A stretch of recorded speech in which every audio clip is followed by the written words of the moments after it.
विद्यार्थी आणि पालक मित्रांनो, मी किशोर कारसेकर स्टुडंट्स हेल्पलाईन सेंटर मध्ये आपलं सर्वांचं स्वागत आहे। तर या व्हिडिओमध्ये आपण माहिती घेणार आहोत आयसर एक्झाम बद्दल। तर आयसर एक्झाम बद्दल या ठिकाणी माहिती घेत असताना जेही विद्यार्थी सध्या नीटचे प्रिपरेशन करत आहेत, पण नीट मध्ये आपल्याला जर एमबीबीएस कॉलेजसाठी जर आपण अपियर राहू शकत नसताल किंवा आपल्याला एमबीबीएस कॉलेज या ठिकाणी मिळण्यासाठी थोडंसं अडचण येत असेल, तर आपण एमबीबीएसच्या नंतर जर दुसरा पर्याय जर या ठिकाणी जर त्या लेवलचा जर आपण विचार केला तर आपण या ठिकाणी आयसरचा या ठिकाणी विचार करू शकतो। जे विद्यार्थी पीसीबी ग्रुपचे आहेत अशा विद्यार्थ्याला आयसर एक्झामिनेशन ऍप्लिकेशन भरणं खूप जास्त महत्त्वाचं असू शकतं। दुसरी गोष्ट, जे विद्यार्थी पीसीएम ग्रुपचे आहेत अशा विद्यार्थ्याला आयआयटी एनआयटी या लेवलमध्ये जर कॉलेज मिळत नसेल तर या ठिकाणी याही विद्यार्थ्याला हा ऑप्शन आयसर हा बेस्ट ऑप्शन राहू शकतो। तर दोन्ही ग्रुपचे विद्यार्थी या ठिकाणी हा ऍप्लिकेशन फॉर्म भरू शकतात। ठीक आहे, तर या ठिकाणी आयसर म्हणजे काय? आयसर म्हणजे Indian institute of science and education and research, हे आयसरचा लॉंग फॉर्म होत असतो। आता लॉंग फॉर्म मध्येच बऱ्याच गोष्टी दडलेल्या आहेत की एक्झॅक्टली आपण जे एक्झाम देत आहोत आणि एक्झामिनेशन जो आपण कोर्स चॉईस करणार आहोत या कोर्समध्ये आपल्याला टोटली आपल्याला जेही एक्झाम आपलं एज्युकेशन असणार हे एज्युकेशन आपल्याला रिसर्च सेंटरमध्ये आपल्याला या ठिकाणी घालवावं लागणार आहे। सोबतच जर आपण आयसरचा विचार केला असता आपल्या भारतामध्ये टोटल 7 आयसरचे इन्स्टिट्यूट आहेत, जेही तुमच्या स्क्रीनवरती ऑलरेडी दिसत आहेत। आणि हे टोटल इन्स्टिट्यूट लक्षात घ्या, हे टोटल इन्स्टिट्यूट हे गव्हर्नमेंट इन्स्टिट्यूट असणार आहेत। यामध्ये private, semi government, deemed university हा प्रकार नाहीये आणि टोटल इन्स्टिट्यूट हे टोटल सेंट्रल गव्हर्नमेंटचे इन्स्टिट्यूट असणार आहेत। आणि यामध्ये पाहिलं असता इन्स्टिट्यूटचे जर आपण विचार केला तर बहिरमपूर, भोपाल, कोलकाता, मोहाली, पुणे, त्रिअनंतपुरम आणि नंतर तिरुपती या 7 ठिकाणी आपल्याला आयसरचे या ठिकाणी आपल्याला इन्स्टिट्यूट अवेलेबल असलेले दिसून येतील। नेक्स्ट जर आपण या ठिकाणी पाहिलं तर ज्याही विद्यार्थ्याला म्हणजे जे विद्यार्थी नीट एक्झामला पर्याय म्हणून जर हा फॉर्म भरत असतील तर या विद्यार्थ्यासाठी टोटल 1 एप्रिल पासून आपला आयसरचा ऍप्लिकेशन फॉर्म ओपन होणार आहे आणि या फॉर्मची क्लोजिंग डेट आहे 13 मे। लक्षात घ्या, काही विद्यार्थ्याला वाटत असेल की नाही माझे जर समजा आयसर मध्ये पैसे वेस्ट जाणार असेल किंवा मला आयसर तेवढं काही विशेष वाटत नाहीये, तर आपण नीट एक्झाम झाल्यानंतर आपली आन्सर की चेक केल्यानंतर सुद्धा हा ऍप्लिकेशन फॉर्म भरू शकतो। कारण 5 मेला आपली नीट एक्झामिनेशन आहे आणि 13 मे पर्यंत या फॉर्मची लास्ट डेट आहे। ते डेट सुद्धा आपण पाहून हा ऍप्लिकेशन फॉर्म देऊ शकतो। नंतर जेही विद्यार्थी हा आयसरचा ऍप्लिकेशन फॉर्म भरणार आहेत, जसं सिमिलर आपल्याला नीट जेई मेन्स मध्ये करेक्शन विंडो आपल्याला पाहण्यास मिळाली, तसंच या सुद्धा फॉर्म मध्ये आपल्याला करेक्शन विंडो 2 डेज साठी ओपन असणार आहे। या करेक्शन विंडो मध्ये फॉर्म भरत असताना जर आपल्याकडून काही चुका झाल्या असतील तर या चुका आपण या करेक्शन विंडो मध्ये क्लिअर करून घेऊ शकतो। यानंतर आपलं जेही ऍडमिट कार्ड असणार आहे, ऍडमिट कार्ड आपलं 9 जूनला या ठिकाणी आपल्याला जे वेबसाईटवर आपण ऍप्लिकेशन फॉर्म भरलाय त्याच वेबसाईटवरती आपल्याला ऍप्लिकेशन फॉर्म उपलब्ध, ऍडमिट कार्ड उपलब्ध होणार आहे। त्यानंतर आयसरची ऍप्टिट्यूड टेस्ट जी आपली एक्झामिनेशन असणार आहे, ही एक्झामिनेशन 9 जूनला आपली या ठिकाणी होणार आहे। तर आता कुठलीही एक्झाम देत असताना सर्वात महत्वाचा पार्ट असतो की या ठिकाणी इलिजिबिलिटी। कारण कुठल्याही प्रोसेसमध्ये जर आपण पार्टिसिपेट करत असो, पीसीबी असो किंवा पीसीएम असो, याच्यासाठी एक बोर्डचा इलिजिबिलिटी क्रायटेरिया रिक्वायर्ड असतो। पण तो आयसरला सुद्धा या ठिकाणी बोर्डचा इलिजिबिलिटी क्रायटेरिया रिक्वायर्ड आहे। पण नीट आणि जेई मेन्स मध्ये डिफरंट क्रायटेरिया, आयसरचा क्रायटेरिया थोडासा डिफरंट आहे। तर सेम कॉमन क्रायटेरिया, तो कॅन्डिडेट इंडियन नॅशनल असावा, या ठिकाणी ओसीआयपी असेल तरी चालू शकतो, पण मस्ट आहे की इंडियन नॅशनल असला तर त्याची या ठिकाणी काही अडचण राहणार नाहीये। ठीक आहे, नेक्स्ट जो कॅन्डिडेट या ठिकाणी जो आयसरचा फॉर्म भरणार आहे, हा कॅन्डिडेट 2022-23 किंवा सध्या जे 2024 या 3 वर्षापैकी कुठल्याही एका वर्षामधून तो बोर्ड एक्झाम पास आउट झालेला असला पाहिजे। जर तो विद्यार्थी 2022च्या आतमध्ये जर असेल तर तो विद्यार्थी या ऍप्लिकेशन फॉर्म साठी इलिजिबल राहणार नाहीये। हे सुद्धा खूप महत्वाचं आहे। जे विद्यार्थी 2022, 23 आणि 24 या इयर मध्ये बोर्ड एक्झाम पास आउट झालेत असेच विद्यार्थी आयसर एक्झामचा फॉर्म भरू शकतात। आणि या विद्यार्थ्यांनी जे विद्यार्थी पास आउट झालेत अशा विद्यार्थ्यांचे एकंदरीत सब्जेक्ट फिजिक्स, केमिस्ट्री आणि बायोलॉजी हे असायला पाहिजे. आणि जे विद्यार्थी PCM मधले त्यांचे फिजिक्स, केमिस्ट्री, मॅथमॅटिक्स जरी असेल तरी आपल्याला फॉर्म भरता येऊ शकतं. काही विद्यार्थ्यांचे जनरल ग्रुप असू शकतो, तर दोन्ही असेल तर या ठिकाणी काही अडचण असणार नाहीये.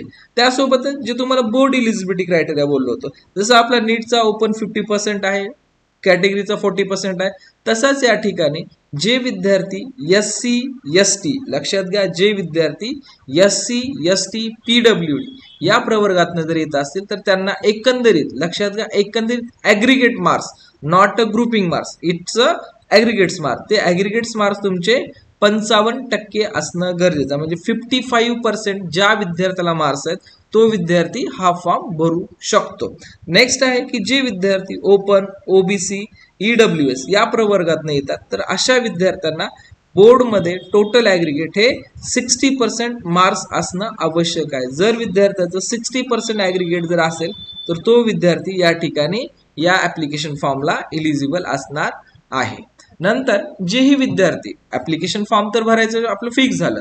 आता ऍप्लिकेशन फॉर्म भरायचं फिक्स झाल्यानंतर आता जे विद्यार्थी जनरल, EWS, OBC या प्रवर्गातनं अप्लाय करणार आहेत अशा विद्यार्थ्यांना या ठिकाणी 2000 रुपये आपली रजिस्ट्रेशन फीस भरून घ्यायची आहे. आणि जे विद्यार्थी या ठिकाणी कॅटेगरी प्रवर्गातनं अप्लाय करणार आहेत अशा विद्यार्थ्यांना या ठिकाणी 1000 रुपये रजिस्ट्रेशन फीस लागणार आहे. या ठिकाणी OBC साठी सुद्धा 2000 रुपये फीस आहे. फक्त जेही कॅन्डिडेट SC आणि ST प्रवर्गातनं येतात या प्रवर्गातल्या कॅन्डिडेटला फक्त 1000 रुपये फीस आहे. आणि जेही तुम्ही एक्झामिनेशन फीस पेड करणार आहात या फीस मधला सिंगल रुपीज पण रिफंडेबल नाहीये. हे जी ही टोटल फीस आहे आपली ऍप्लिकेशन फीस हे टोटल नॉट रिफंडेबल आहे. तुम्ही ऍप्लिकेशन फॉर्म भरलात, एक्झामला जरी नाही गेलात तरी हे फीस नॉट रिफंडेबल आहे. इव्हन कुठलीच फीस या ठिकाणी रिफंडेबल नसते. त्याच प्रकारे हे सुद्धा फीस नॉन रिफंडेबलच आपली फीस राहणार आहे. ठीक आहे, तर तुम्हाला या ठिकाणी ऍप्लिकेशन फीस बद्दल माहिती दिलेली आहे मी या ठिकाणी. तर या ठिकाणी अजून एक महत्वाचा पॉइंट आहे, ज्यावेळेस आपलं ऍडमिशन प्रवेश प्रक्रियेत किंवा आपली एक्झाम झाली, एक्झाम झाल्यानंतर आपला जर चांगला रँक आला असेल आणि रँक आल्यानंतर जर आपल्याला या कॉलेजेससाठी ऍडमिशन जर घ्यायचं असेल तर ऍडमिशन घेत असताना एकंदरीत जे विद्यार्थी जनरल, EWS, OBC या कॅटेगरी प्रवर्गातनं येतात अशा विद्यार्थ्याला या ठिकाणी 35,000 रुपये हे स्टार्टिंग पेमेंट तुम्हाला या ठिकाणी द्यावं लागणार आहे. की आपलं सीट कन्फर्मेशनसाठी आपल्याला 35,000 रुपये एवढी फीस आपल्याला भरावी लागणार आहे. त्यातले 10,000 रुपये हे नॉट रिफंडेबल असणार आहेत, बाकीची अमाऊंट आपली रिफंडेबल असणार आहे जर आपण सीट फिक्स केली तर. नेक्स्ट आहे आपल्याला की जे विद्यार्थी SC ST या प्रवर्गातून येतात अशा विद्यार्थ्याला या ठिकाणी 17,500 रुपये आपल्याला ऍप्लिकेशन फीस पेड करावी लागणार आहे. नंतर याच ह्याच्यामध्ये आता हा आपण जो फॉर्म भरत आहोत हा फॉर्म भरण्यासाठी आपल्याला डॉक्युमेंट्स रिक्वायर्ड कुठले लागणार, कारण प्रत्येक फॉर्म भरत असताना काहीतरी डॉक्युमेंट्स रिक्वायरमेंट असते, त्याची पण आयसर मध्ये पण एक रिक्वायरमेंट आहे. ते रिक्वायरमेंट तुम्हाला मी क्लिअरली सांगेल. आणि यामध्ये जर पाहिलं असतं आपण जर लास्ट इयरचा विचार केला, जसं आपल्याला नीट फॉर्म भरताना कॅटेगरी सर्टिफिकेट लागत होतं तर कॅटेगरी सर्टिफिकेट आपल्याला हा सुद्धा फॉर्म भरताना लागणार आहे. तर सर्वात पहिल्यांदा मेन डॉक्युमेंट्स आपल्याला फोटोग्राफ लागणार आहे, सिग्नेचर लागणार आहे, फोटो आयडी म्हणजे याच्यामध्ये आधार कार्ड, पॅन कार्ड किंवा तुमचं ड्रायव्हिंग लायसन यापैकी कुठलंही एक गव्हर्नमेंट फोटो आयडी प्रूफ या ठिकाणी लागणार आहे. जे विद्यार्थी EWS प्रवर्गातनं या ठिकाणी फॉर्म भरणार आहेत, लक्षात घ्या, जर आपण EWS प्रवर्गातनं फॉर्म भरत असो तर आपल्याला या ठिकाणी EWS सर्टिफिकेट लागेल. ते 1 एप्रिल 2024 मध्ये काढलेलं असायला पाहिजे. जर आपल्याकडे सर्टिफिकेट नसेल सध्या तर आपण या ठिकाणी जे आपल्याला शेवटच्या विंडोमध्ये जे आपल्याला अनायक्स जर दिलेत किंवा आपल्याला या ठिकाणी जे PDF दिलेत या PDF वरती आपल्याला अंडरटेकिंग फॉर्म किंवा डिक्लेरेशन फॉर्म भरून सुद्धा आपल्याला फॉर्म भरता येणार आहे. लक्षात घ्या, जरी आपल्याकडे सध्याच्या परिस्थितीला EWS सर्टिफिकेट नसेल अथवा OBC NCL सर्टिफिकेट नसेल अथवा SC ST कॅटेगरी सर्टिफिकेट नसेल सध्याच्या मुवमेंटला, आणि हे सर्व डॉक्युमेंट सेंट्रल फॉर्मॅटमध्ये लागणार आहेत, हे जरी डॉक्युमेंट्स आपल्याकडे नसतील तर आपल्याला या ठिकाणी 2 जुलैपर्यंत कालावधी दिलेला आहे. तर 2 जुलैच्या कालावधीपर्यंत आपल्याला हे डॉक्युमेंट सबमिट करता येणार आहे. त्यासोबतच आपल्याला 10वीचा मार्कशीट लागणार आहे, त्यानंतर 12वीचा मार्कशीट लागणार आहे. आता यामध्ये जे विद्यार्थी 2024 मध्ये ऍप्लिकेशन करत आहेत अशा विद्यार्थ्यांना यामध्ये जर आपल्याकडे 12वीचा मार्कशीट नसेल तर आपल्याकडे एक अनेक्झर आहे किंवा डिक्लेरेशन आहे. तुम्हाला ऑल अनेक्झर, ऑल डिक्लेरेशन जे फॉर्म आहेत त्याचा काय फॉर्मॅट आहे, कुठल्या फॉर्मॅटमध्ये भरायचे आहेत, आणि दुसरी गोष्ट आपल्याला त्याची PDF कुठून मिळेल याबद्दल मी पूर्ण इन्फॉर्मेशन आपल्या डिस्क्रिप्शन बॉक्समध्ये दिलेली आहे. ज्याही विद्यार्थ्याकडे कास्ट सर्टिफिकेट नाहीये असे विद्यार्थी ते प्रोफॉर्मा भरून फॉर्म अपलोड करू शकतात. ज्याही विद्यार्थ्याकडे 12वीचा मार्कशीट नाहीये असे विद्यार्थी या ठिकाणी अनेक्झर भरून आपला फॉर्म सक्सेसफुली कंप्लीट करू शकतात. ठीक आहे. लास्ट सर्टिफिकेट आहे PWD. जर आपण या ठिकाणी हँडिकॅप असाल तरच या सर्टिफिकेटची आवश्यकता आहे. जर हँडिकॅप नसाल तर या सर्टिफिकेटची काही आवश्यकता आपल्याला लागणार नाहीये. ठीक आहे. तर यामध्ये तुम्हाला 10वी मार्कशीट, 12वी मार्कशीट त्याच्याबद्दलही सांगितलं आहे. जसं मी तुम्हाला मगाशी सांगितलं, जर 12वी मार्कशीट नसेल तर आपल्याला या ठिकाणी डिक्लेरेशन फॉर्म या ठिकाणी द्यावा लागणार आहे. आणि हा डिक्लेरेशन फॉर्म आपल्याला आपल्या कॉलेजमधून प्रिन्सिपलच्या सही सोबत या ठिकाणी लागणार आहे. हे खूप महत्वाचा पॉइंट आहे यामध्ये. नंतर जे आपण या ठिकाणी विचार जर केला असता, जर आपली एक्झामिनेशन या ठिकाणी फुलफिल झाल्यानंतर जे मगाशी तुम्हाला रिक्वायर्ड डॉक्युमेंट्स मध्ये सांगितलं त्याच प्रकारे जर आपल्या सिलेक्शनची वेळ आली तर आपल्याला कुठलेही डॉक्युमेंट्स, मग तो जनरल EWS असू द्या किंवा OBC कॅटेगरीचा असू द्या, हा डॉक्युमेंट्स आपल्याला 2 जुलै पर्यंत, लक्षात घ्या 2 जुलै पर्यंत, जे आपली www.icertadmission.in हे वेबसाईट आहे, या वेबसाईट वरती आपल्याला हा डॉक्युमेंट्स आपल्याला अनेक्झर काढून त्या ठिकाणी ओरिजिनल स्वरूपातला अपलोड करायचा आहे. जे विद्यार्थी EWS, OBC, SC, ST या प्रवर्गात नाहीत, सध्याच्या मुवमेंटला कॅटेगरी सर्टिफिकेट नाहीये, तर अशा विद्यार्थ्यांना या ठिकाणी 2 जुलै पर्यंत हे डॉक्युमेंट्स आपल्याला अपलोड करायचे आहेत. नंतर आहे या आयसर एक्झाम मार्फत आपल्याला जे ही 7 इन्स्टिट्यूट आहेत, या 7 इन्स्टिट्यूट मध्ये आपल्याला टोटल सीट मॅट्रिक्स या ठिकाणी दिलेला आहे. त्या सीट मॅट्रिक्स मध्ये आपण कॉलेज वाईज किती सीट्स आपल्याला मिळणार आहेत याबद्दल आपण डिटेल इन्फॉर्मेशन घेऊ शकतो. तर या ठिकाणी आयसर बहिरामपूरमध्ये जर पाहिलं असतं आपल्याला टोटल 180 जागा या ठिकाणी उपलब्ध आहेत.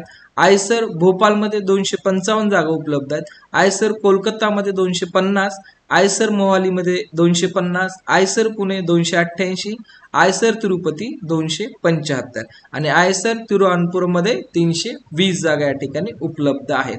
हे BSc MS प्रोग्राम म्हणजे की जो की आपला प्रोग्राम 5 इयरचा असणार आहे. लक्षात घ्या, BS and MS प्रोग्राम, तर हा प्रोग्राम असणार आहे bachelor of research and master of research, हा जो प्रोग्राम असणार आहे आपला हा टोटली 5 इयरचा असणार आहे.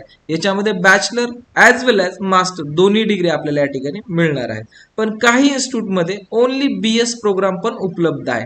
त्याच्यामध्ये या ठिकाणी भोपाळमध्ये इंजिनिअरिंग सायन्स, लक्षात घ्या बीटेक नाहीये, या ठिकाणी इंजिनिअरिंग सायन्स आहे. बऱ्याच विद्यार्थ्यांचं कन्फ्युजन होतं की 4 इयर डिग्री बीटेक आहे का BE आहे, तर या ठिकाणी ओनली इंजिनिअरिंग सायन्स हे 4 इयर डिग्री आहे, not a BE, not a BTech. ठीक आहे, हे आपली ओनली इंजिनिअरिंग सायन्स ही डिग्री असणार आहे. त्यानंतर IISER Bhopal in economics science, की जे विद्यार्थी या ठिकाणी इकॉनॉमिक्स प्रायोरिटी देतील त्या विद्यार्थ्यांसाठी पण इकॉनॉमिक्सच्या जागा उपलब्ध असणार आहेत. टोटल जर आपण नंबर ऑफ सीटचा विचार केला आयसर एक्झामचा, तर आयसर एक्झामचा विचार केला असता 1933 एवढ्या जागा आपल्याला या ठिकाणी उपलब्ध होत आहेत. जर आयसर एक्झामचे ऍप्लिकेशनचा विचार केला आणि नंबर ऑफ सीटचा जर विचार केला तर नीट पेक्षा आपल्याला आयसर मध्ये खूप जास्त आपल्याला जागा उपलब्ध होतात. कारण जर पाहिला असता नीट मध्ये जवळपास 2024चा आपण विचार केला असता तर 25 लाखाच्या जवळ या ठिकाणी ऍप्लिकेशन फॉर्म भरले गेलेत. आणि जर टोटल सीटचा जर विचार केला असता तर या ठिकाणी ऑल इंडियाच्या जरी सीट काढल्या तरी या ठिकाणी प्रत्येक विद्यार्थ्याच्या वाटेला किंवा एका सीटच्या मागे कमीत कमी या ठिकाणी जवळपास 1001 मुलं असल्यासारखं आहेत. MBBS सीट बद्दल बोलतोय मी, तर 1001 विद्यार्थी असलेले आहेत गव्हर्नमेंट सीटसाठी किंवा त्याच्या मोर सुद्धा आहेत त्यामध्ये. तर या जर आपण याचा विचार केला तर जवळपास या आयसर मध्ये आपले 40 ते 45,000 ऍप्लिकेशन फॉर्म भरले जात असतात. मी अप्रॉक्सिमेटली सांगत नाहीये, मी टेंटेटिव्ह आकडा सांगत आहे. तर टेंटेटिव्हली आपल्या या ठिकाणी पाहिलं असतं 40 ते 45,000 फॉर्म भरले जातात. म्हणजे एका सीटसाठी जवळपास 10 विद्यार्थी या ठिकाणी मागे असतात. पण नीटमध्ये हा रेशो एका सीटसाठी जवळपास 1000च्या पुढे सुद्धा जाऊ शकतो. त्यामुळे ज्या विद्यार्थ्याचा या ठिकाणी अभ्यासामध्ये थोडासा आपल्याला वाटतं की MBBS जाऊ शकतो थोडा मार्कानं, तर पर्यायी व्यवस्था म्हणून हा फॉर्म भरणं मी आवर्जून रिकमेंड करेन विद्यार्थ्यांना. ठीक आहे. नेक्स्ट याच्यामध्ये इम्पॉर्टंट डेट बद्दल आपण मगाशी डिस्कस केलेला आहे. त्यानंतर आपल्याला इन्स्ट्रक्शन ऑफ ऍप्टिट्यूड टेस्ट, आता सर्वात महत्वाचा पॉइंट आहे की हे जे एक्झाम होणार आहे एक्झाम कशी होणार आहे. की नीट तर आपली pen and ball paper exam आहे, जेही आपली CBT एक्झाम आहे, तशीच एक्झाम जशी ज्या विद्यार्थ्यांनी जेईई मेन्स दिल्या तशीच आपल्याला आयसर एक्झाम असणार आहे. आयसर ॲप्टिट्यूड टेस्ट जर आपण पाहिले कॉम्प्युटर बेस्ड टेस्ट सेंटर म्हणजे टेस्ट एक्झाम असणार आहे आणि या टेस्टमध्ये टोटल आपल्याला या ठिकाणी 60 क्वेश्चन विचारले जाणार आहेत. लक्षात घ्या, या एक्झामला आपल्याला एकंदरीत 60 क्वेश्चन्स असणार आहेत आणि 60 क्वेश्चन्स मध्ये आपल्याला प्रत्येक सब्जेक्टसाठी 15 क्वेश्चन्स असणार आहेत. म्हणजे जे आपले बायोलॉजी, केमिस्ट्री, मॅथमॅटिक्स आणि फिजिक्स, तर या प्रत्येक सब्जेक्टसाठी 15 क्वेश्चन्स असणार आहेत. आता पीसीबीचा विद्यार्थी या ठिकाणी येऊन विचारात पडेल की माझा तर मॅथ ग्रुप नाहीये, तर मी मॅथचा कसा पेपर सोडू. आणि त्यानंतर एम ग्रुपचा विद्यार्थी विचार करेन की माझं तर बायोलॉजी नाहीये, मग मी बायोलॉजीचे क्वेश्चन कसे सॉल्व्ह करू. तर लक्षात घ्या, या जे ठिकाणी आहे हे आयसरला सुद्धा या गोष्टीची इन्फॉर्मेशन आहेत. तर आयसर सुद्धा या ठिकाणी जे तुमचे बायोलॉजी आणि मॅथमॅटिक्स आहे हे तुमचं 10th लेवलच्या अकॉर्डिंग या ठिकाणी असणार आहे आणि बाकी केमिस्ट्री आणि फिजिक्स हे जे असणार आहे तुमचं, हे जे सध्याची ओल्ड एनसीईआरटीचा जे सिलेबस आहे, लक्षात घ्या सिलेबस बुक सुद्धा वेबसाईटवरती आहे, त्याची लिंक मी तुम्हाला देईल. यामध्ये जे आपला न्यू अपडेटेड एनसीईआरटी सिलेबस आहे हा नीटसाठी आहे आणि जेई साठी आहे. जोही आपल्या या ठिकाणी ओल्ड सिलेबस होता एनसीईआरटीचा, हा टोटल सिलेबस आयसर एक्झामसाठी असणार आहे. जर एक्झामची डिफिकल्टी लेवलचा विचार केला असता तर नीट आणि जेई या दोन्ही एक्झामपेक्षा या एक्झामची डिफिकल्टी लेवल थोडीशी इझी असणार आहे. त्यानंतर आपण पाहिलं असता total number of answer test will be, या ठिकाणी म्हणजे किती तुम्हाला एक्झामिनेशन टाइम ड्युरेशन असू शकतो. तर आपल्याला टोटल 180 मिनिट या ठिकाणी उपलब्ध असणार आहेत एक्झामिनेशन पेपर सॉल्व्ह करण्यासाठी. 180 मिनिटामध्ये आपल्याला 60 क्वेश्चन सॉल्व्ह करायचे आहेत. तर या ठिकाणी जेही आपले या ठिकाणी आन्सर बरोबर असणार आहे, या प्रत्येक आन्सरसाठी आपल्याला 4 मार्क मिळणार आहेत. लक्षात घ्या, जेही आन्सर आपलं बरोबर असणार आहे याच्यासाठी आपल्याला 4 मार्क मिळणार आहेत. पण याच ठिकाणी जर आपलं या ठिकाणी एखादा आन्सर चुकीचा आहे आणि आपण त्या ठिकाणी त्याचा आन्सर चुकीचं जर दिला तर त्या ठिकाणी आपला 1 मार्क हा डिडक्ट पण होणार आहे, म्हणजे 1 मार्क आपला मायनस होणार आहे. म्हणजे जशी नीट जेईई आहे निगेटिव्ह मार्क सिस्टीम, तशीच आयसर एक्झाम मध्ये सुद्धा निगेटिव्ह मार्क सिस्टीम या ठिकाणी असणार आहे. तर यामध्ये पाहिलं असता तर मॅक्झिमम जर पाहिलं असता या ठिकाणी जे विद्यार्थी जर आन्सर येत नसेल आणि आन्सर जर सोडून देत असेल तर त्याचे या ठिकाणी मायनस ही मार्क काउंट केले जाणार नाहीत आणि प्लस ही काउंट केले जाणार नाही. या ठिकाणी हे मार्क जे असणार आहेत हे 0 मार्क्स या ठिकाणी काउंट केले जाणार आहेत. ठीक आहे, हे खूप महत्वाचा पॉईंट आहे. जर आपण एक्झामचा म्हणजे क्वेश्चन जर सोडवलं नाही तर या ठिकाणी 0 मार्क या ठिकाणी काउंट केले जाणार आहेत. आणि आपल्याला हा जो पेपर असणार आहे मॅक्झिमम 240 मार्कचा हा आपला क्वेश्चन पेपर असणार आहे आणि 240 मार्कापैकी जेवढेही मार्क्स पडतील या मार्क्सवरती आपला रँक डिसाइड होणार आहे आणि ते रँक जर आपल्या या ठिकाणी चांगला असेल तर आपल्याला या 7 इन्स्टिट्यूट पैकी आपल्याला जेही कॉलेजेस आहेत, जसं आपलं टॉप रँक तसंच त्या टॉप रँक अनुसार आपल्याला कॉलेज मिळणार आहे. तर आता या ठिकाणी आयसरचे कुठले टॉप कॉलेजेस आहेत यावरती सुद्धा मी तुम्हाला सेपरेट इन्फॉर्मेशन देईन आणि त्या इन्फॉर्मेशन मध्ये आयसरचा लास्ट इयरचा कट ऑफ आणि त्या 7 कॉलेजेसचा या ठिकाणी ऑर्डर काय असू शकतं याबद्दल तुम्हाला मी इन डिटेल इन्फॉर्मेशन प्रोव्हाइड करेलच.